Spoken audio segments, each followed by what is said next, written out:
L'objet de l'intervention de Kevin André est de revenir sur l'évolution de ces conceptions et des réponses apportées. Il présentera notamment la démarche de l'ESSEC, qui diffère sensiblement d'une autre approche qui avait fait grand bruit, celle de Sciences Po Paris. Mais les réponses sont différentes tout en essayant de traiter le même problème. Le débat est donc essentiel et il a lieu au sein de vos instances telles que la conférence des grandes écoles. Si on m'a bien transmis et s'il n'y a pas eu de changement, vous partirez de la question suivante. L'égalité, oui, mais égalité de quoi ? Vous montrerez ensuite comment la France a évolué d'une vision d'une égalité de droit à une égalité de place ou de chance. Et vous conclurez, en tout cas, nous, nous l'espérons, votre démonstration avec le concept d'Amartya Sen et le concept d'égalité de capacité sur laquelle s'appuie le programme de l'ESSEC. L'ESSEC qui finalement est largement aussi innovante que Sciences Po. À vous la parole. Bonjour. Alors moi je suis heureux d'être là devant vous parce que aussi c'est une façon de sortir. L'égalité des chances c'est devenu un sujet important en France, en tout cas dans les cercles grandes écoles, etc. Mais c'est aussi un petit monde et je crois qu'il faut aussi en sortir, se confronter à des visions différentes, à d'autres, des personnes qui ne connaissent pas forcément directement, qui ne sont pas concernées directement par ces questions-là. Donc je suis très heureux d'ouvrir le débat avec vous. Je vais rester là-dessus pour l'instant. Voilà. Alors, je suis donc ingénieur de recherche. Je suis à plusieurs titres ici devant vous, en tant que chercheur effectivement sur ces questions d'égalité des chances. Je voudrais vous dire aussi que ça a été une expérience pour moi, l'égalité des chances en action et pas seulement en recherche. D'abord, je suis ancien étudiant de l'ESSEC, donc je connais bien l'institution pour avoir étudié là-bas. Et puis, j'ai fait un parcours un peu particulier, parce qu'à un moment, je suis devenu instituteur, professeur des écoles. J'ai un peu tout plaqué. À l'époque, j'étais cadre dans une grande entreprise, pour devenir instituteur en ZEP, notamment, pendant 3 ans. Donc, on va dire que l'égalité des chances, c'est pas seulement un sujet de recherche, ça a été aussi une pratique pour moi. Et donc je voulais vous dire ça. Je voulais vous dire aussi que j'ai créé une association que j'ai quittée depuis, qui s'appelle Jup-Deco, et qui fait aussi un système d'égalité des chances. On a créé un système qui chaque année maintenant accompagne environ 1000 élèves, 1000 collégiens, chacun accompagné par des étudiants de grande école et d'université. Et ce qui est intéressant par rapport à la démarche de l'ESSEC, c'est qu'elle est complémentaire. Elle vise plutôt les élèves qui sont en difficulté. C'est-à-dire pas des élèves qui vont aller dans les grandes écoles ou autres, mais des élèves qui, au collège, ont vraiment des difficultés et ne sont pas sûrs d'arriver à passer le brevet. Voilà, donc tout ça pour vous dire que dans la discussion qu'on va avoir, j'espère qu'on aura un débat très très vite après mon intervention. Ça vient de la tête, mais ça vient aussi du cœur et de l'action, cette affaire d'égalité des chances. 2 mots aussi sur l'institut dans lequel je travaille. C'est assez cohérent avec l'institut. Au sein de l'ESSEC, qui est quand même une business school, voilà, c'est marqué là, you have the answer. Je ne sais pas trop bien ce que ça veut dire, je ne sais pas si on a trop les réponses, mais en tout cas, on est une business school. Mais dans la business school de l'ESSEC, et ça c'est lié un peu à ses origines, il y a plus de 100 ans, il y a toujours eu une vision quand même d'une question, on va dire, de responsabilité du business, voire de moralité. En tout cas, c'était très clair au démarrage. Et avec les crises successives qu'on vient de traverser, qu'on continue à traverser, cette question de la responsabilité, de la moralité des affaires est quand même très très très importante. Et elle l'est à l'ESSEC, et notamment au sein de cet institut qui est l'Institut de l'innovation et de l'entrepreneuriat social. En 2 mots, on mélange à la fois des questions de recherche sur l'entrepreneuriat social, sur la philanthropie, sur ce qu'on peut appeler le social business, avec notamment des actions qui ont été initiées par Mohamed Younous et certains grands groupes français. Je ne sais pas si vous en avez entendu parler, peut-être Grameen Danone vous dit quelque chose. Nous, on travaille aussi avec une action qui s'appelle Grameen Veolia Water pour apporter de l'eau potable au Bangladesh dans des conditions de contamination à l'arsenic. Voilà, donc ça, c'est des sujets de recherche très importants au sein de l'Institut. On essaye bien sûr de sensibiliser nos étudiants et de monter des programmes d'enseignement. Et puis il y a des programmes opérationnels. Et notamment ces programmes d'égalité des chances dont je vais vous parler maintenant. Mais aussi un incubateur par exemple pour accompagner des entrepreneurs sociaux qui veulent monter des associations. Bref, tout ça pour vous dire que la particularité de mon parcours, mais de l'Institut, c'est d'allier la recherche et l'action, l'enseignement et l'action. Et je pense que c'est très important pour ne pas dire d'ânerie, en tout cas sur ces sujets-là. Il faut vraiment connaître la réalité de l'intérieur. Voilà. Alors, effectivement, merci pour votre introduction. Moi, je vous propose de se poser cette question. Je sais que le thème, c'est l'égalité et l'action, l'équité en action. Donc, je ne vais pas faire trop de théorie, mais je crois qu'il faut quand même replacer le contexte sur un point. C'est de quelle égalité on parle. Et ça, c'est la question que pose d'ailleurs Amartya Sen, dont je vais m'inspirer, vous allez voir, qui est prix Nobel d'économie, économiste indien, et qui pose cette question dans un certain nombre de conférences qu'il a données sur equality of what. Mais de quoi on parle quand on parle d'égalité? Et je pense qu'il faut clarifier les choses là-dessus. Alors, en gros, pendant un siècle, je simplifie, je ne suis pas historien, je sais que vous avez eu, je crois, un historien ou une historienne qui a dressé un tableau de façon assez claire et précise. Mais grosso modo, pendant un siècle, c'est-à-dire de Jules Ferry, 1880, les années 1880, jusqu'à les politiques d'éducation prioritaire, des zones d'éducation prioritaire, c'est-à-dire début des années 80, mais 1981, on a une vision de l'égalité en termes de ce que Sen appelle les ressources. Ce qu'on pourrait aussi appeler les droits. Je crois qu'il y a quelqu'un qui vous a fait une intervention sur le non-recours aux droits, si je ne me trompe pas. Hein, voilà. Donc c'est cette question-là. C'est-à-dire que d'abord, on a pensé que l'égalité, c'était d'abord, on devait tous avoir les mêmes droits et accès aux mêmes choses. Qu'est-ce que ça veut dire pour l'éducation? C'est très simple. Avec Jules Ferry, c'est d'abord l'école primaire, l'école laïque, gratuite, obligatoire, l'école républicaine. Et puis on est allé jusqu'à la réforme Abi, donc 1975, au collège unique. Et là, la boucle était bouclée d'une certaine façon. En tout cas primaire, secondaire, tout le monde a le droit à peu près à la même école, quel que soit l'endroit où il est sur son territoire, quelle que soit son origine sociale, etc. Bon. Et puis on s'est rendu compte assez rapidement que ça n'était pas suffisant, que c'est pas parce qu'on donnait des droits, des ressources égales qu'il y avait une égalité effectivement réelle. Et donc on a mis en place ces ressources, ce système de discrimination positive que un certain nombre de personnes n'aiment pas ce mot. Voire détestent ce mot. Ça fait penser un peu aux États-Unis aussi à la question de l'affirmative action. Bon. Et on s'est dit, il faut donner plus à ceux qui ont moins. Voilà la phrase qu'on a utilisée, clairement. Et donc ça a été un peu une révolution en France, de dire en 1981, certains territoires, on va leur donner plus. Alors c'est une approche territoriale, contrairement aux États-Unis qui ont une approche, j'espère que je ne redis pas des choses qui ont été dites, mais par une approche par population. C'est-à-dire qu'ils disent, voilà... telle communauté, telle ethnie. Nous, en France, on n'aime pas ça du tout, et donc on marche par territoire. Donc on a identifié des territoires sur lesquels il fallait mettre le paquet d'une certaine façon pour les accompagner. Bon, donc, mais c'était toujours une approche que Sen appelle ressourciste, c'est-à-dire je donne un accès, des droits, des moyens. Peut-être que j'en donne plus, mais on reste encore dans l'histoire des ressources ou des moyens donnés. Et là, si vous voulez, en 2001, quand Sciences Po a jeté un pavé dans la mare avec sa création des conventions d'éducation prioritaire, ça a été la fin de cette vision-là, de dire, je suis désolé, mais ça ne suffit pas d'être dans les ressources. Il faut passer à la question de ce que les gens deviennent vraiment, réellement. Et ça, c'est vraiment Amartya Sen qui le montre très bien. Il y a un problème, c'est ce qu'il appelle le problème de la conversion des ressources. C'est le terme qu'il utilise. C'est-à-dire que les gens, individuellement et socialement, ne convertissent pas de la même façon les ressources. Il prend l'exemple, par exemple, des personnes handicapées. Vous mettez un enfant handicapé, j'en ai eu dans ma classe quand j'étais... moi, c'était dans le primaire, mais j'ai eu un enfant autiste. C'est clairement...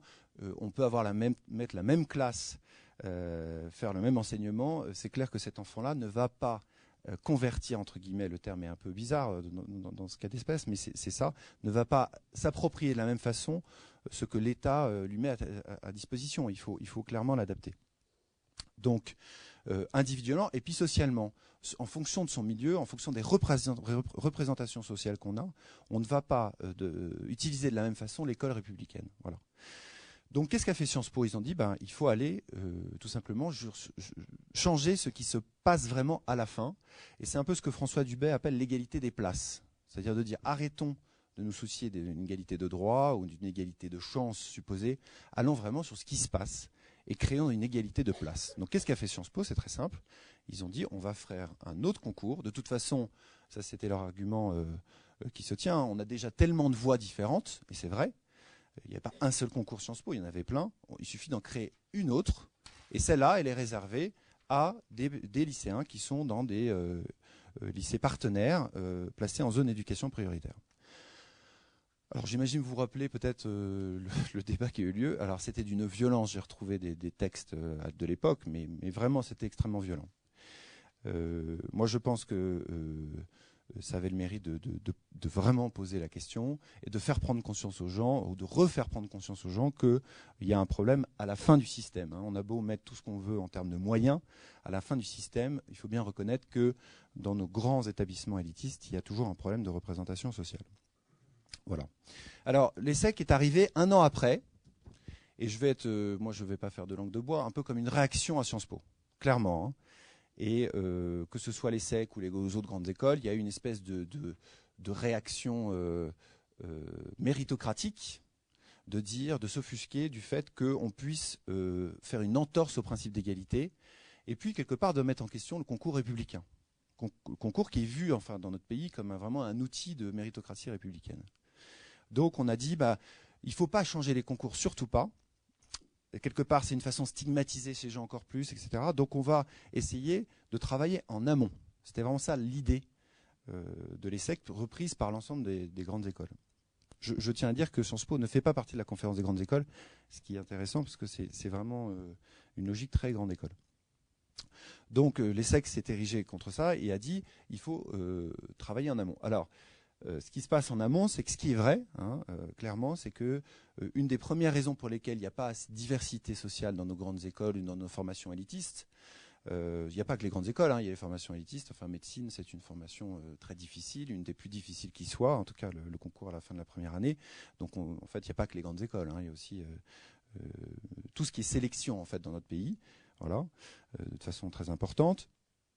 Et qu'est-ce que je voulais dire voilà, donc la première raison pour laquelle il n'y a pas de représentation sociale, c'est parce que les gens issus d'une origine sociale modeste, on va dire, se présentent peu à ces concours, en fait. C'était ça le constat. Ce qui est vrai, statistiquement, il y a beaucoup moins de personnes d'origine sociale modeste qui se présentent. Donc il faut aller quelque part chercher ces personnes-là pour leur dire, mais présentez-vous, pourquoi pas vous C'était l'idée du programme, pourquoi pas moi.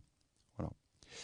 En fait, je pense que quelque part, l'ESSEC, dans cette réaction, c'était une intuition, mais l'intuition était plus forte que ça, et elle est allée plus loin que ça, mais a posteriori, c'était pas aussi clair que ça au démarrage.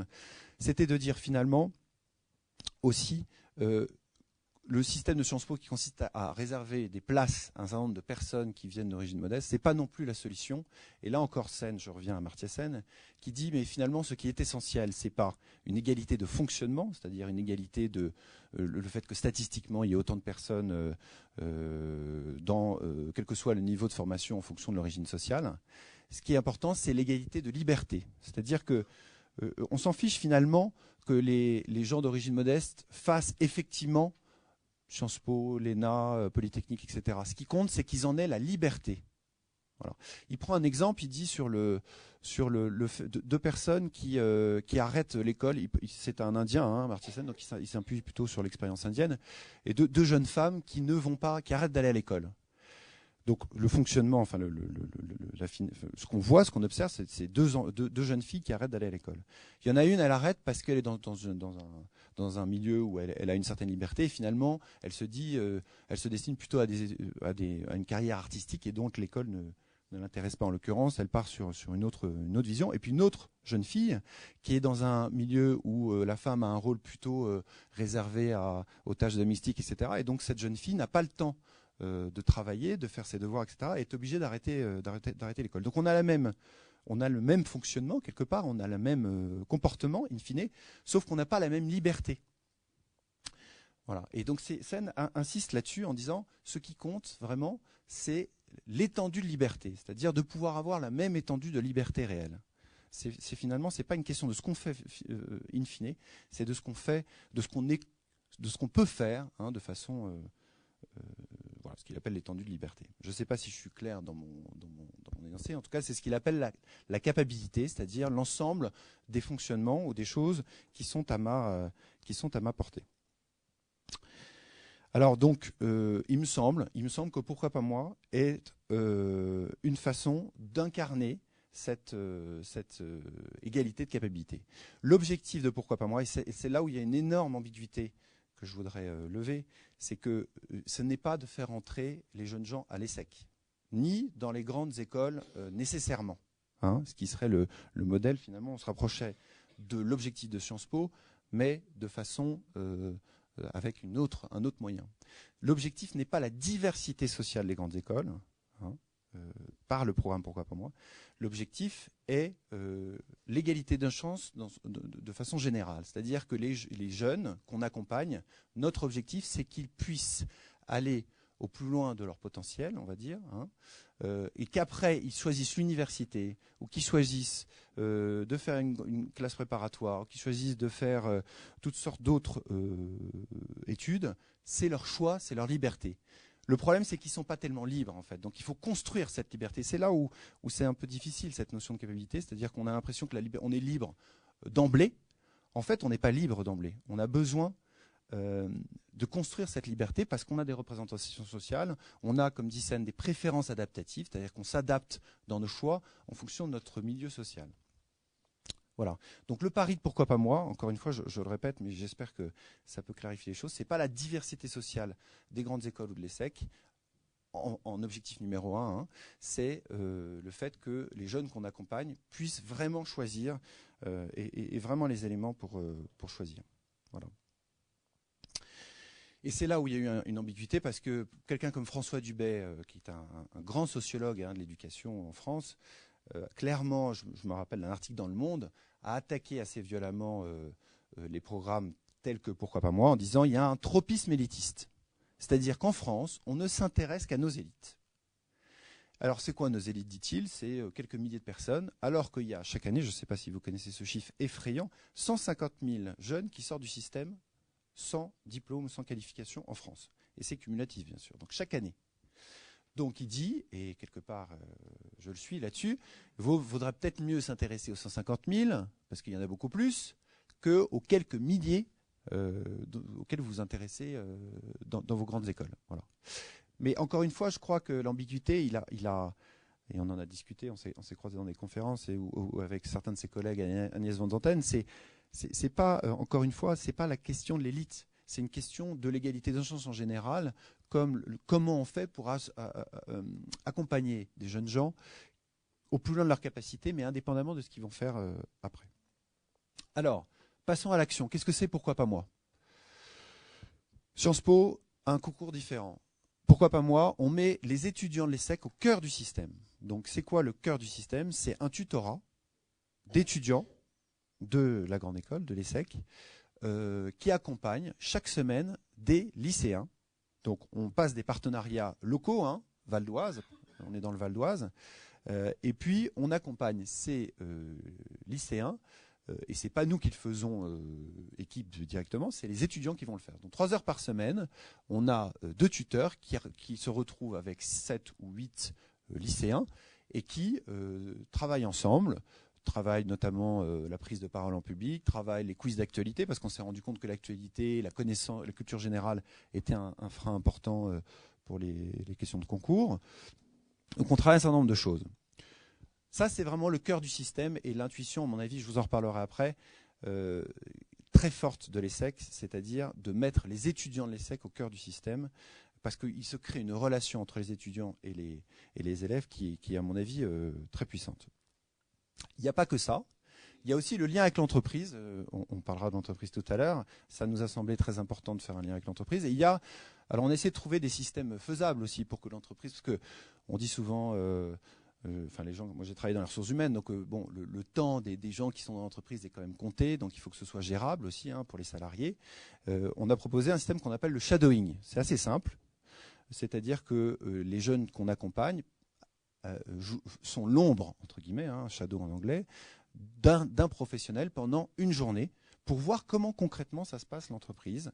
Alors c'est souvent, ça peut être des cabinets de conseil, ça peut être un certain nombre d'entreprises qui tournent aussi autour de l'ESSEC, donc on profite de cette facilité-là pour la communiquer à ces jeunes gens. Et donc pendant une journée, on a un lycéen qui va suivre un consultant dans un cabinet de conseil, chez Deloitte par exemple, ou autre, ou Accenture, qu'importe, pour voir concrètement comment ça se marche, quels sont les codes professionnels qui sont attendus. Voilà. On a aussi des sorties culturelles parce qu'on se dit qu'il y a une barrière, et ça les jeunes, quand j'ai fait des entretiens avec les jeunes nous le disent, il y a une barrière. Quand vous habitez Argenteuil, je sais pas si vraiment c'est frappant, on ne va pas à Paris. Paris, ça n'est pas pour nous. Voilà, ça n'est pas pour nous. Ils me le disent clairement. Et donc aller à l'opéra, aller dans certains lieux comme ça, qui nous semblent interdits, ils nous disent j'ai pas aimé l'opéra forcément. Voilà, ils sont assez clairs là-dessus. Moi, j'ai pas aimé l'opéra. Enfin, il y en a qui aiment l'opéra, mais il y en a qui n'aiment pas l'opéra. Mais ils aiment bien se dire que finalement, ils ont le droit d'y aller et que ça a été intéressant, ça a été une expérience comme une autre. Donc on leur dit pas, vous avez l'obligation d'aimer l'opéra, mais ne dites pas ou ne pensez pas que ces lieux ne sont pas pour vous. Voilà. Le Petit Nanterre, c'est un quartier qui est à 5 minutes de la Défense.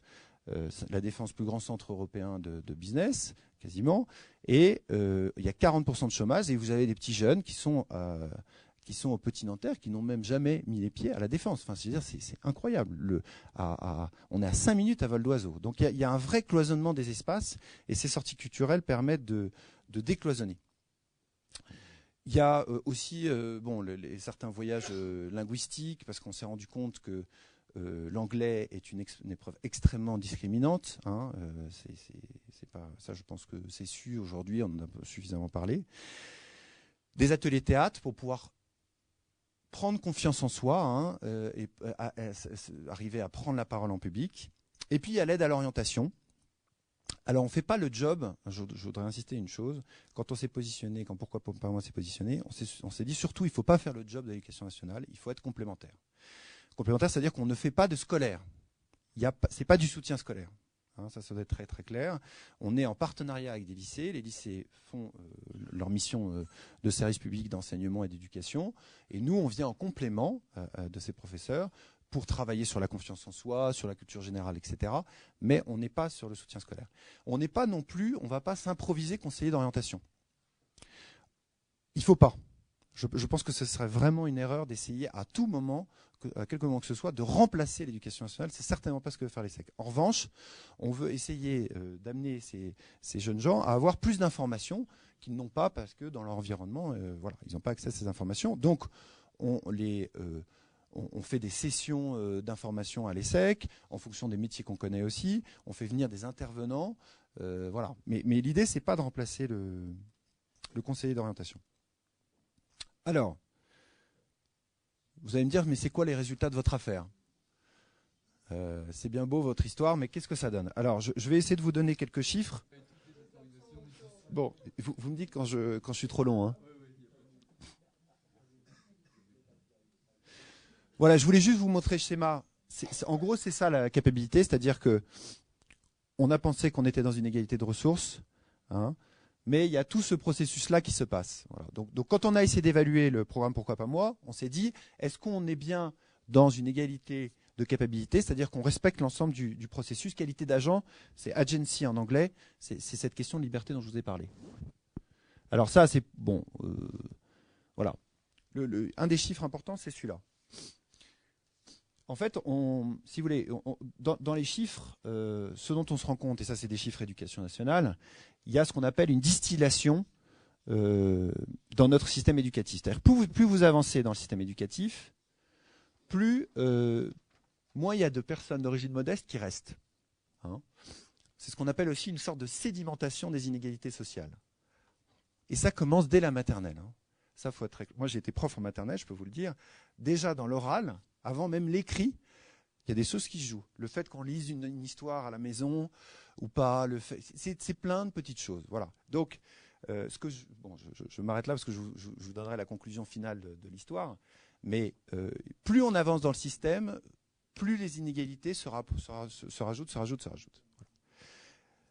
quelque part, entre guillemets, l'inégalité finale, enfin, une des dernières inégalités, c'est une fois qu'on a eu son bac avec mention, si on prend l'ensemble des élèves, des lycéens qui ont leur bac avec mention, et qu'on regarde ce qui se passe. 47% des enfants de cadre ayant obtenu une mention au baccalauréat s'orientent en classe préparatoire. 47%. Devinez combien il y en a en enfants d'ouvriers et d'employés, il n'y en a que 20%. Voilà. Donc c'est, si vous voulez, la distillation, elle a eu lieu à l'avant, mais là, pour l'ensemble des enfants, des élèves qui ont un bac avec mention, eh ben, sur la classe préparatoire, il y a une distillation de plus qui se rajoute. Bon. Qu'est-ce qu'a fait Pourquoi pas moi par rapport à ça? C'est de corriger ce biais-là. C'est-à-dire que si on prend l'orientation en CPGE des bacheliers avec mention, et qu'on regarde, pourquoi pas moi, les cadres et les employés, donc je vous ai dit, on retrouve les chiffres que je vous avais donnés, 20% pour employés ouvriers, 40% pour les cadres, et bien pourquoi pas moi à corriger l'écart d'une certaine façon, c'est-à-dire que les enfants, les lycéens accompagnés par pourquoi pas moi, se comportent par rapport à la classe préparatoire comme si leurs parents étaient cadres. C'est ça que ça veut dire. C'est clair ce que je... Ouais. Bon. Autre effet très intéressant, le genre. Je ne sais pas si vous savez que, toute chose égale par ailleurs, les lycéennes s'orientent 2 fois moins vers les classes préparatoires que les garçons. Et là encore, on a corrigé l'écart, c'est-à-dire qu'il n'y a pas de différence au sein de Pourquoi pas moi entre les filles et les garçons. On est très égalité homme-femme, pourquoi pas moi. Voilà. Alors ça c'est intéressant, mais si vous vous rappelez ce que je vous ai dit, c'est que c'est bien le fonctionnement. Mais est-ce qu'on a laissé ces jeunes gens libres de choisir? C'est-à-dire, est-ce qu'on leur a pas martelé le fait qu'il fallait absolument aller en prépa, et surtout aller en prépa, et le reste, c'est nul? Parce que non, mais c'est ça que ça pourrait...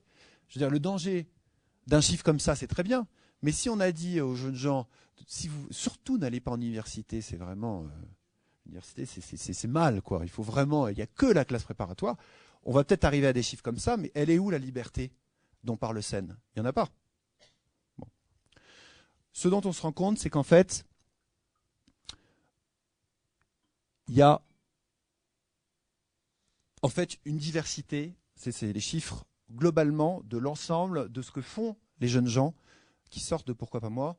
Alors, ils ne sont pas tous sortis, donc ils sont encore en processus, hein.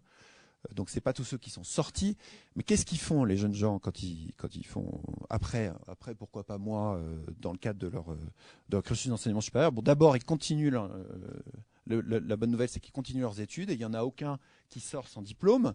Et puis vous voyez qu'il y a une diversité. On les oriente pas tous vers la gestion, heureusement. Hein, il y a une diversité, la santé bien représentée, comme vous le voyez. Et puis il y a une diversité, l'université a toute sa place. Hein? Donc, il n'est pas question, dans notre système, de dire, voilà, vous devez absolument aller en classe prépa, parce que clairement, hein, c'est un des reproches qui nous a été fait. Il y a un article qui est sorti d'Annabelle Alouche et Agnès Van Santen, avant qu'on discute, qui disait, votre machin, c'est de la domination sociale implicite. Vous imposez à ces jeunes gens votre référentiel, qui est en gros prépa, ESSEC, cabinet de conseil, machin. Donc ça, c'est un vrai danger. Ils ont raison de pointer ce danger-là. Bon. Donc quand on a fait l'évaluation, on est allé voir les jeunes gens et on leur a dit, mais finalement, est-ce que... enfin, on leur a pas posé la question directement, parce que sinon ça aurait été un peu stupide, mais on a essayé de comprendre quel avait été le processus. Et clairement, ce qu'on a vu, et c'est de là qu'est venue cette idée de capacité, on a vu que les étudiants, ils disaient pas, il faut aller en prépa. Il disait, et c'est ce que je retranscris les mots de ces jeunes gens, hein, il y en a qui nous disaient que c'était super la prépa, il y en a qui nous disaient que c'était l'enfer. Il y en a qui nous disaient, c'est vraiment... et il y a des jeunes gens dont les profs, je me rappelle d'une jeune fille brillantissime, d'origine chinoise, elle est arrivée, elle parlait pas français, rendez-vous compte, en 4e, elle ne parlait pas français, elle a eu son brevet, mention parmi les meilleurs, en 3e, un an après. Bon. Et donc en terminale, sa prof lui disait, il faut absolument que tu ailles en prépa, tu es brillantissime, il faut que tu ailles en maths sup. Et c'est avec la discussion avec les tuteurs qu'elle s'est rendue compte de ce que c'était que la prépa, elle s'est rendue compte que c'était pas pour elle la prépa. Donc elle a fait la fac. Mais pas pas comme une solution de seconde zone, hein, pas du tout. Comme un choix, là c'est vraiment la question de la liberté, je me suis rendu compte, c'est ce qu'elle nous a dit, que c'était plus pertinent pour moi d'aller à la fac, ça me correspondait plus. Elle est très heureuse. Quelle fac ? Oui, alors après on leur discute. C'est-à-dire qu'on leur donne des éléments, bien sûr, sur ces questions d'université. Derrière le mot université, il y a une diversité d'universités. Donc l'université de Cergy n'est pas la même que Jussieu ou que Dauphine. Dauphine est un bel exemple d'université qui est peut-être un autre genre d'université. Bref, donc on leur donne, on essaie de leur donner des éléments. Mais à aucun moment, on se permet de dire c'est ça qu'il faut faire. Voilà. C'est vraiment, j'essaie de vous faire passer cette idée d'extension de liberté. Et donc, je crois qu'on le voit bien dans la diversité des parcours. Alors quand je vous montre ça, bah voilà, on voit bien quel est le... Et je rajoute en disant une autre chose, pardon, sur ces questions de résultats. Vous allez me demander, est-ce qu'il y a des jeunes gens qui sont allés à l'ESSEC en sortant de Pourquoi pas moi ? Voilà. Aucun. Je suis très clair avec vous. Aucun étudiant n'est allé à l'ESSEC après, ni dans aucune des 3 parisiennes. Sciences Po, beaucoup.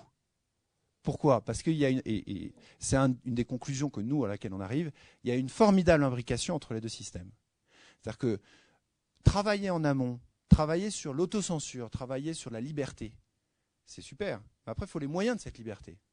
Or, Sciences Po donne un moyen de la liberté. Ce qui fait qu'un certain nombre de jeunes gens ont fait Pourquoi pas moi, puis les conventions éducation prioritaire après, et sont à Sciences Po. Donc c'est là où je crois qu'il faut arrêter maintenant d'opposer les deux systèmes.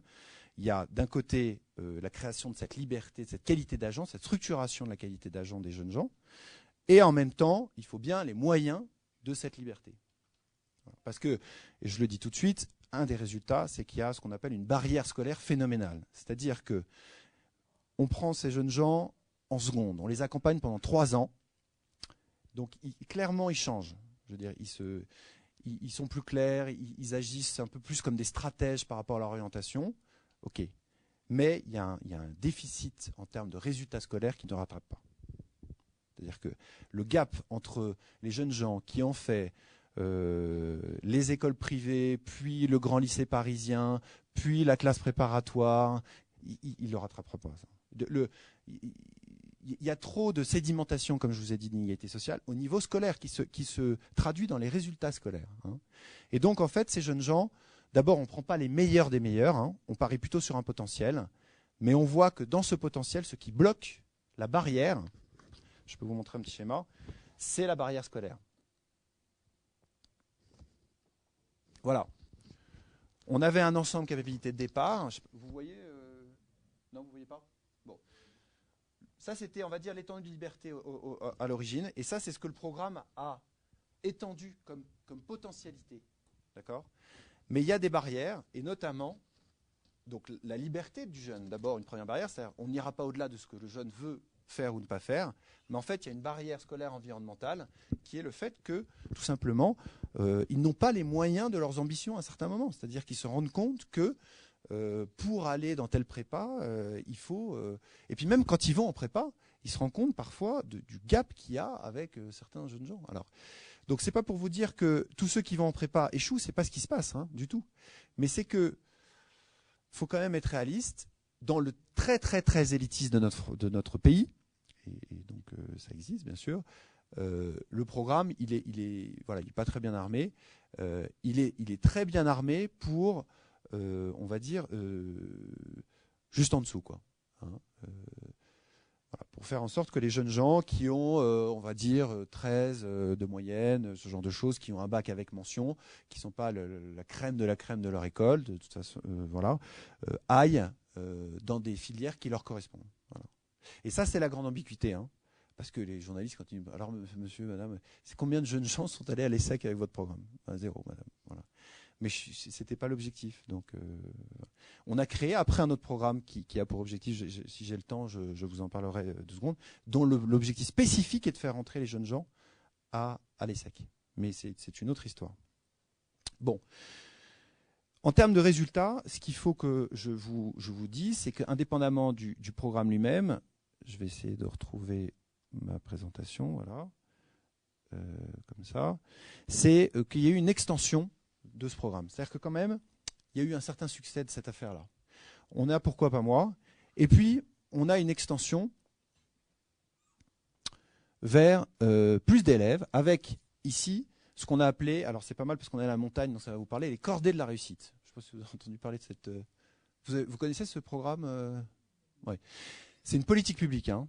C'est-à-dire qu'en fait, le programme Pourquoi pas moi s'est transformé en une politique publique, qui est la politique des cordées de la réussite, c'est-à-dire que, et ça va peut-être même être inscrit dans le code de l'éducation, cette idée assez simple finalement, que sur un territoire, les établissements supérieurs créent des partenariats de façon un peu systématique avec des lycéens, voire avec des collèges. C'est-à-dire qu'il y a cette idée de cordée de la réussite. C'est un inspecteur général qui a eu cette idée de cette métaphore. C'est-à-dire que la tête de cordée, en l'occurrence plutôt les établissements supérieurs, accompagne et crée des partenariats avec ce qui arrive, ce qui vient en amont. Voilà. Aujourd'hui, il y a, les chiffres varient, on n'est pas tout à fait au clair, mais entre 10 et 15 000 élèves quand même chaque année qui sont accompagnés par l'ensemble des grandes écoles qui se sont engagées dans ces questions de cordée de la réussite. Voilà. Donc c'est pour vous dire qu'en termes de résultats, c'est aussi un résultat d'extension de ce qui s'est passé. Ça n'est pas resté uniquement au niveau de l'ESSEC, ça s'est étendu à l'ensemble du territoire. Bon. Et puis on a étendu sur d'autres thématiques. Rapidement, on s'est rendu compte que le collège était important. On est allé aussi en aval. On s'est rendu compte qu'une fois que les jeunes gens sortaient de Pourquoi pas moi et qu'ils allaient par exemple en prépa ou qu'ils étaient à la fac, parfois ils étaient perdus. Hein, et ils avaient besoin d'un suivi. Donc on a créé un suivi post-bac avec une personne chez nous qui répond aux questions et qui accompagne les jeunes gens, même une fois qu'ils sont sortis du programme, puisque le programme, il est au lycée, il est seconde à terminale. Un autre sujet qui nous a paru important, c'est la question du handicap. Je ne sais pas si vous savez, mais les jeunes gens qui souffrent de handicap, ils vont en très grande majorité dans des BTS compta. Je ne sais pas pourquoi, il y a la vision dans l'orientation que les handicapés sont faits pour les BTS de comptabilité. Ça me paraît un peu curieux.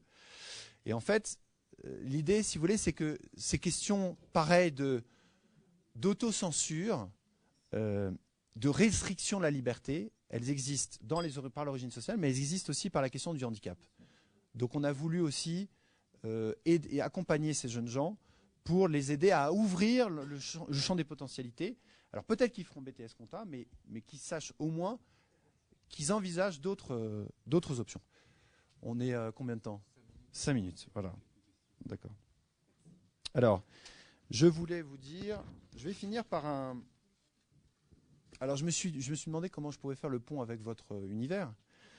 Et alors, moi, il y a une chose que j'ai quand même découverte dans ce processus, et j'espère que ça éveillera des questions, c'est que le vrai mécanisme pour moi de conversion à l'œuvre dans Pourquoi pas moi, pour reprendre le terme de Sen, c'est le care. Alors, vous avez entendu parler peut-être ce terme que Martine Aubry avait utilisé d'ailleurs il y a 2 ans ou 3 ans, je crois, et qui est un terme lié au monde médical. Care au sens, pas la ville, mais le mot anglais. Voilà. Prendre soin, se soucier des autres. J'utilise le terme anglais parce qu'il n'y a pas de traduction française. On utilise le terme de sollicitude. Prendre soin, se soucier, c'est compliqué. Alors, ce que moi je vous propose comme définition, et je vais vous dire pourquoi ça s'applique au programme, c'est j'utilise la définition d'une philosophe qui s'appelle John Tronto, qui dit le care, la particularité du care, c'est que c'est à la fois une disposition et une pratique. Une disposition d'empathie par rapport à quelqu'un, et à la fois une pratique. Donc c'est se soucier de la personne, j'ai un souci mais empathique pour cette personne, et à la fois j'en prends soin. C'est-à-dire j'agis pour son bien-être et pour résoudre ses problématiques. Je crois vraiment que ce qui fait la réussite du programme, c'est le rôle des étudiants comme des personnes qui donnent un certain care à ses élèves. Je vous cite 2 passages de jeunes qui ont été accompagnés. Alors, bon, il se trouve qu'ils critiquent les conseillers d'orientation, ça j'y peux rien, c'est les jeunes qui le disent, c'est pas nous qui le disons. Les conseillers d'orientation ne nous connaissent pas, alors que ce qui est bien, c'est qu'à l'ESSEC, ils nous connaissent bien. Donc ils peuvent dire, toi, je te vois bien là-dedans, alors que les autres, on les a vus 2 fois. Ils ne nous connaissent pas du tout, c'est juste par rapport à des feuilles. Les feuilles, c'est les questionnaires, des tests psychologiques, etc.